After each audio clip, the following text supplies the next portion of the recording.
لله نحمده ونستعينه ونستغفره ونعوذ بالله من شرور أنفسنا ومن سيئات أعمالنا من يهده الله فلا مضل له ومن يضلل فلا هادي له أشهد أن لا إله إلا الله وحده لا شريك له وأشهد أن سيدنا محمدا عبده ورسوله لا نبي بعده. قال الله تعالى في القرآن الكريم أعوذ بالله من الشيطان الرجيم بسم الله الرحمن الرحيم يا أيها الذين آمنوا اتقوا الله حق تقاته ولا تموتن إلا وأنتم مسلمون. Pertama-tama bersyukur kepada Allah Subhanahu wa taala yang mana pada siang hari ini kita dapat berkumpul bersama-sama di masjid di rumah Allah dalam rangka melaksanakan salat Jumat secara berjamaah. Salawat beserta salam kepada Allah kita hadiahkan kepada Nabi kita, Nabi besar Muhammad sallallahu alaihi wasallam. Nabi terakhir, Nabi dengan segala contoh dari segala aspek kehidupan. Beliaulah yang Islam sampai kepada kita saat ini.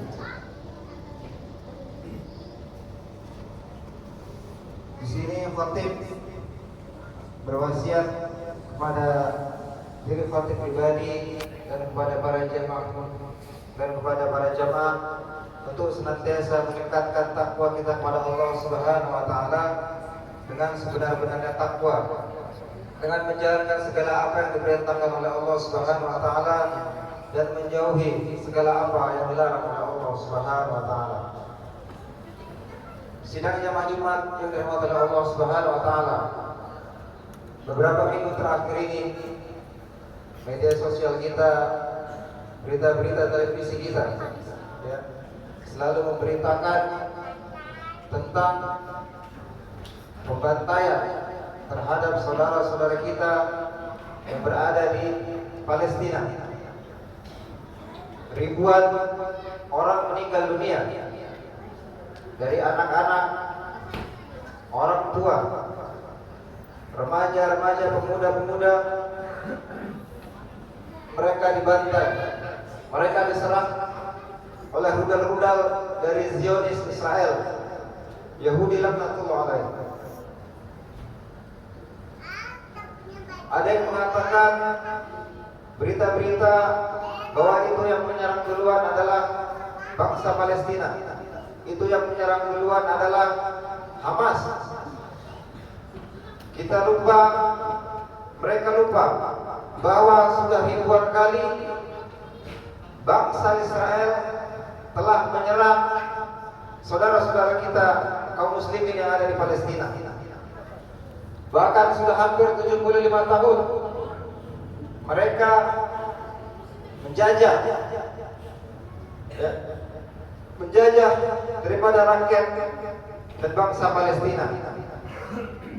Dahulu Israel tidak punya tempat, bangsa Yahudi tidak memiliki tempat. Mereka luntang-lantung dan mereka disambut oleh saudara-saudara kita yang ada di Palestina. Tapi justru itulah mereka, Yahudi laknatullah alaih, yang Allah banyak kisahkan kisah-kisah mereka di dalam Al-Quran. Mereka merampas tanah-tanah daripada bangsa dan rakyat Palestina. Mereka mengambil hak-hak daripada bangsa dan rakyat Palestina selama 75 tahun. Dan dunia seolah-olah tidak tahu. Padahal sebagaimana dalam undang-undang ya, penjajahan di dunia ini harus dihapuskan karena tidak sesuai dengan pri kemanusiaan dan pri keadilan. Tapi mereka sudah hampir 75 tahun menjajah saudara-saudara kita yang ada di Palestina. Lantas siapa sebenarnya bangsa Israel saat ini yang menjajah Palestina? Siapa sebenarnya mereka? Di dalam Al-Quranul Karim Allah banyak mengisahkan tentang kisah mereka. Dan Allah banyak menginformasikan di dalam Al-Quran Karim bagaimana watak dan karakter mereka. Bersumber dari Al-Quran surat Al-Maidah ayat 82. A'udzu billahi minasyaitonir rajim. Bismillahirrahmanirrahim. لَتَجِدَنَّ أَشَدَّ النَّاسِ عَدَاوَةً لِلَّذِينَ آمَنُوا الْيَهُودَ وَالَّذِينَ أَشْرَكُوا. Yang artinya, sungguh kau dapati orang-orang yang paling keras permusuhannya kepada orang beriman adalah orang-orang Yahudi dan orang musyrik. Allah sudah menginformasikan bahwa permusuhan yang paling keras itu adalah orang-orang Yahudi. Bahkan nanti di akhir zaman juga kita akan memerangi orang-orang Yahudi. Kemudian di dalam surat Al-Imran ayat 181 yang artinya sungguh Allah telah mendengar perkataan orang-orang Yahudi yang mengatakan sungguh Allah itu miskin dan kami kaya. Kami akan catat perkataan mereka dan perbuatan mereka yang membunuh para nabi tanpa alasan. Jadi dalam Al-Quran Allah menginformasikan bahwa mereka Allah saja ditantang oleh mereka. Mereka mengatakan bahwa Allah itu miskin. Dan mereka adalah kaum yang kurang ajar, yang membunuh para nabi tanpa alasan. Inilah bangsa Yahudi. Inilah bangsa Israel, kaum Yahudi, laknatullah alaih. Di dalam surat Al-Fatihah yang kita baca dalam setiap sholat kita, ghairil maghdubi alaihim, dan bukan jalan-jalan orang yang engkau murkai. Para ulama sepakat bahwa ghairil maghdub, orang yang dimurkai dalam ayat surat Al-Fatihah ini adalah kaum Yahudi laknatullah alaih. Karena mereka adalah kaum-kaum yang kurang ajar dan pembangkang.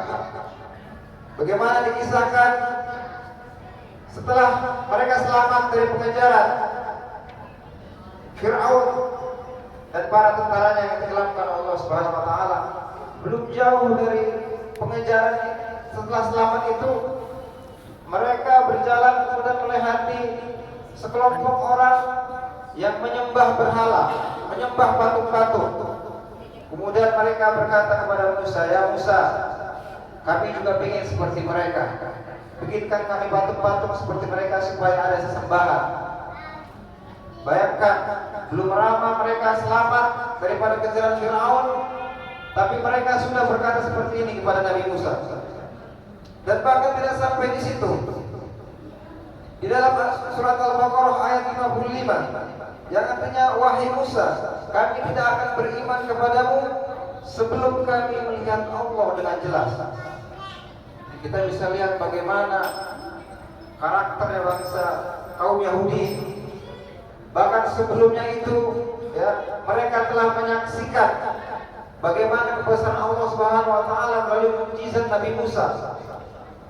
Mereka tongkat yang dilempar ke laut di sungai Nil itu, kemudian airnya terbelah. Mereka telah saksikan kebiasaan dan luar biasa mukjizat Nabi Musa. Tapi mereka tetap meminta kepada Nabi Musa, "Ya Musa, kami ingin melihat Tuhan. Kami tidak akan beriman kepadamu sebelum kami melihat Tuhan secara nyata." Kemudian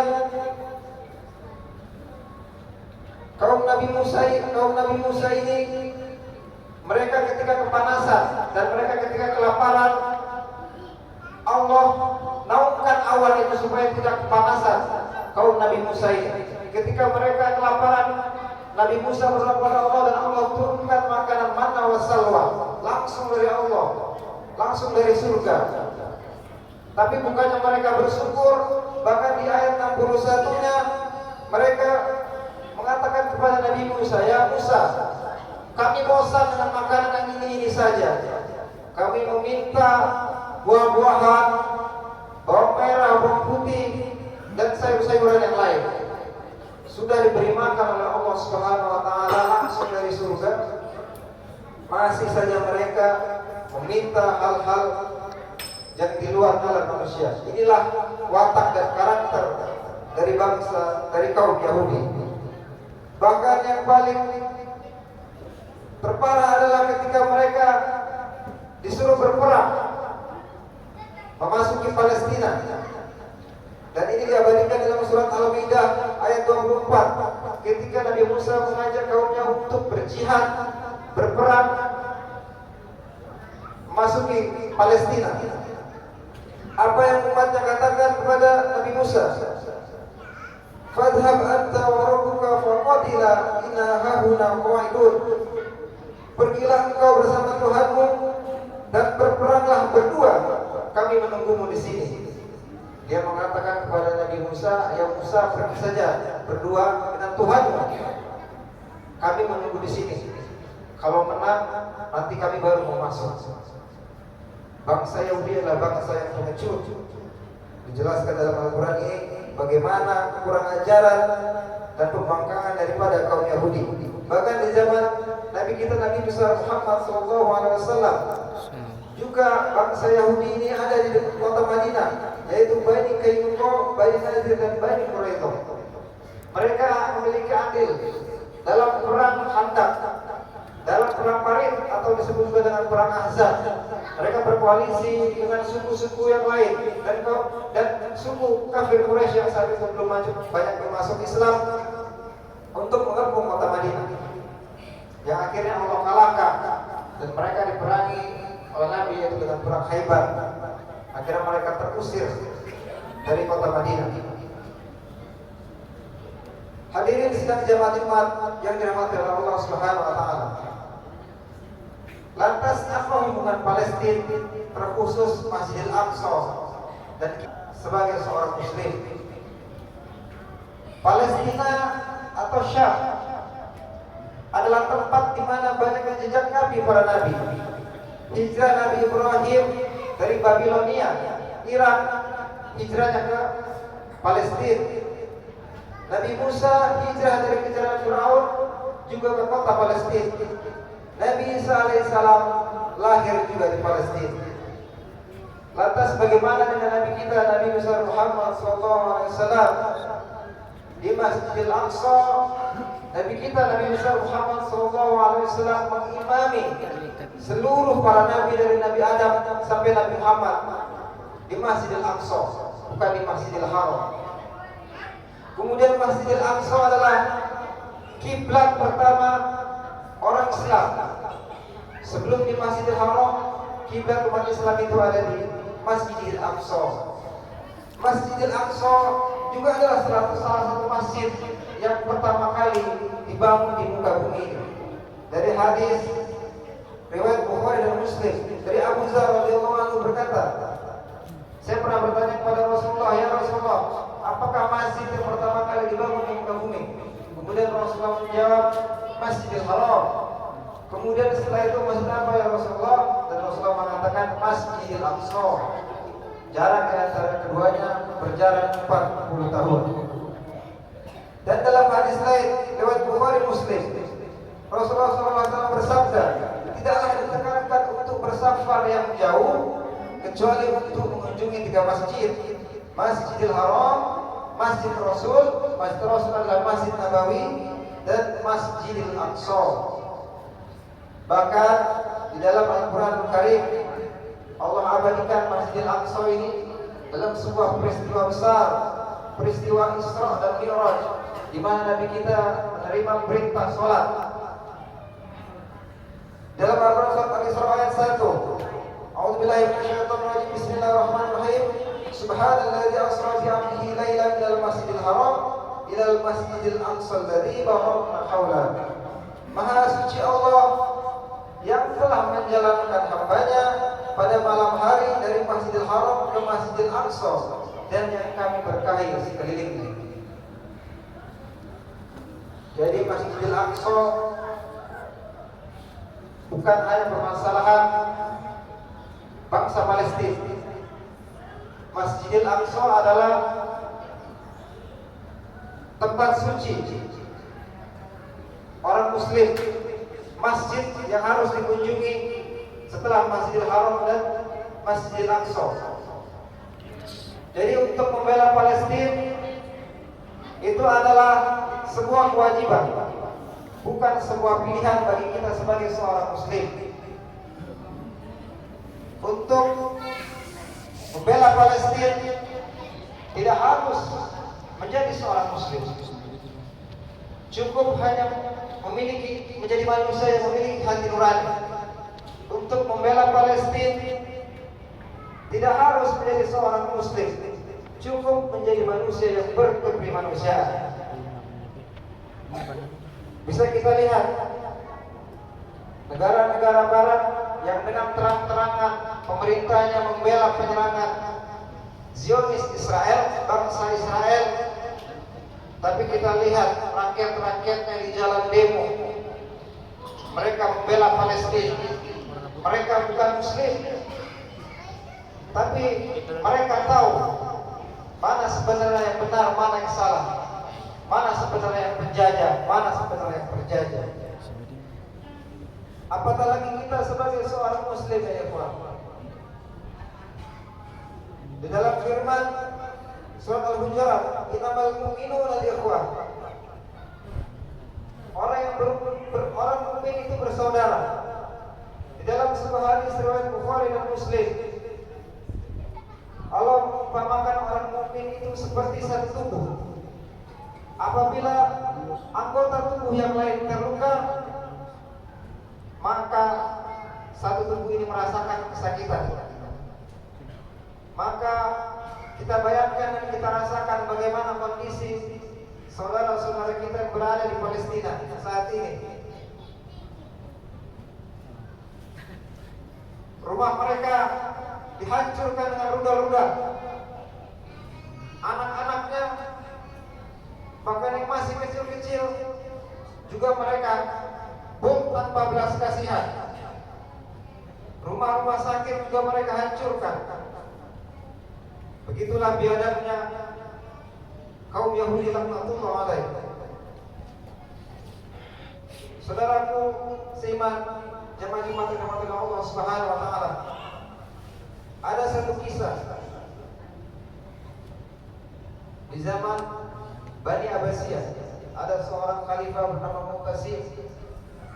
Ketika itu di perbatasan Hamra, ada seorang wanita yang dilecehkan, yang dizalimi oleh tentara Romawi. Kemudian perempuan itu berteriak, "Wa Mu'tasimah," atau dengan arti tolonglah aku wahai Mu'tasim. Tapi saat itu jaraknya sangat jauh. Kemudian tentara Romawi ini mengatakan, tidak mungkin Khalifah Mu'tasim mendengar, sangat jauh sekali. Ketika wanita itu mengatakan wa Mu'tasimah, terdengar oleh pemuda muslim, yang kemudian dia langsung dengan geladanya berangkat menuju pusat Khalifah saat itu di Baghdad. Perjalanan jauh. Setelah sampai di sana, diceritakan bagaimana seorang wanita muslimah dilecehkan oleh tentara Romawi. Tidak menunggu lama, Khalifah Mu'tasim membentuk pasukan dan langsung mengepung perbatasan Hamra. Selama 6 bulan perbatasan itu dikepung dan pasukan yang melecehkan wanita muslimah tadi langsung dihukum oleh Khalifah Mu'tasim. Apa maknanya ya kuat? Saat ini bukan lagi satu, tapi bahkan ribuan.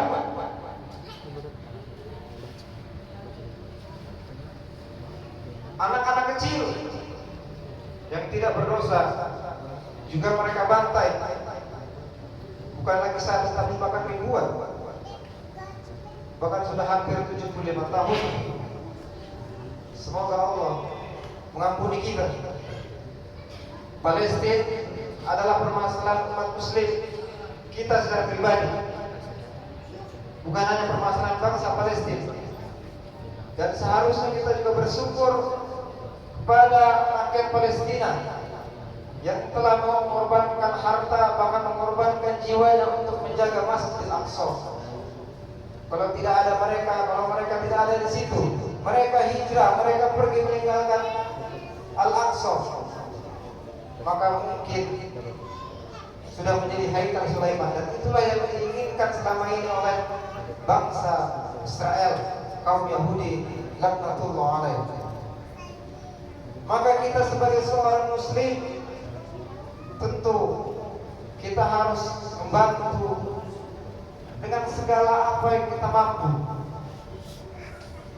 Yang kita mampu membantu dengan harta kita, kita bantulah dengan harta kita. Sekarang banyak lembaga-lembaga yang terpercaya, yang insya Allah bantuan kita akan sampai di sana. Kita bisa lihat berdirinya rumah sakit Indonesia di Palestina. Mengapa rakyat Palestina begitu cinta dan sayang kepada bangsa Indonesia?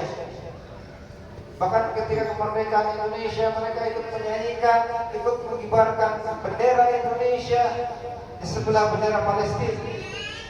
Karena rakyat Indonesia, karena mereka tahu bangsa dan rakyat Indonesia mengulurkan bantuan yang tiada henti ke mereka. Dan itulah yang saat ini kita mampu. Kalau kita tidak mampu membantu dengan harta, maka kita bisa bantu dengan doa. Doa silahul mu'min. Doa adalah senjatanya orang mukmin. Kita doakan saudara-saudara kita yang di Palestina. Dalam setiap salat-salat kita, dalam setiap tahajud-tahajud kita, doakan agar Allah menangkan mereka. Doakan agar Allah berikan solusi kepada mereka. Kemudian media sosial kita share, kita posting tentang bagaimana kebiadaban bangsa Zionis Israel, supaya dunia tahu betapa biadabnya bangsa dan kaum Yahudi. Sekecil apapun kontribusi kita saat itulah, dan itulah yang hanya mampu kita lakukan saat ini, dan itulah yang akan kita pertanggungjawabkan di hadapan Allah Subhanahu wa Ta'ala. Mungkin men-share di media sosial itu tidak akan mengubah atau berarti apa-apa, tapi salah satu kisah menarik tentang bagaimana kisahnya burung pipit yang membawa dua tetes air untuk memadamkan api Nabi Ibrahim yang dibakar oleh Namrud.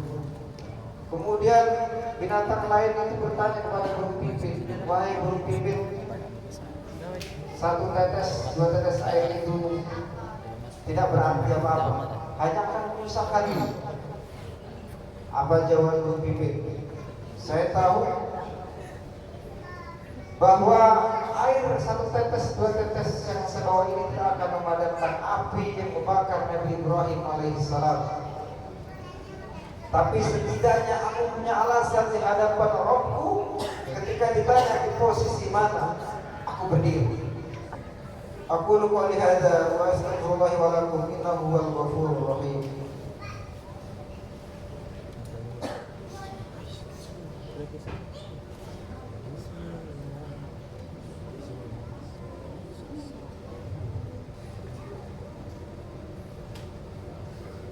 Alhamdulillahirabbil alamin.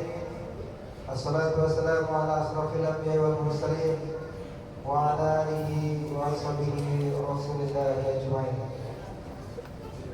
Ya ma'asyiral muslimin, ya ayyuhalladzina amanu taqullaha wa ta'lamu nafsun ma qaddamat lighad wa taqullaha innallaha khabirun bima ta'malun.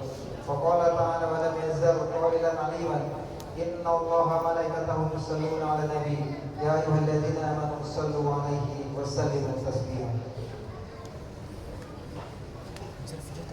Allahumma ighfir lil muslimina wal muslimat wal mu'minina wal mu'minat bi rahmatika ya arhamar rahimin.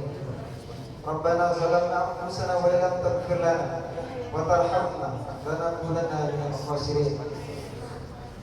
Allahumma innaka afuwwun karim tuhibbul 'afwa fa'fu 'anna. Allahumma a'izzal Islam wal muslimin اللهم انصر إخوان المسلمين المجاهدين في فلسطين. اللهم ثبت إيمانهم وأنزل السكينة على قلوبهم ووحد صفوفهم. اللهم أهلك الكفرة والمشركين. اللهم دمر اليهود وإسرائيل وشتت شملهم وفرق جمعهم. اللهم انصر على المجاهدين علينا وعلى الدين برحمتك يا أرحم الراحمين. عباد الله إن الله يأمر بالعدل والإحسان وإيتاء ذي القربى وينهى عن الفحشاء والمنكر والبغي يعظكم لعلكم تذكرون ولذكر الله أكبر. أقم الصلاة.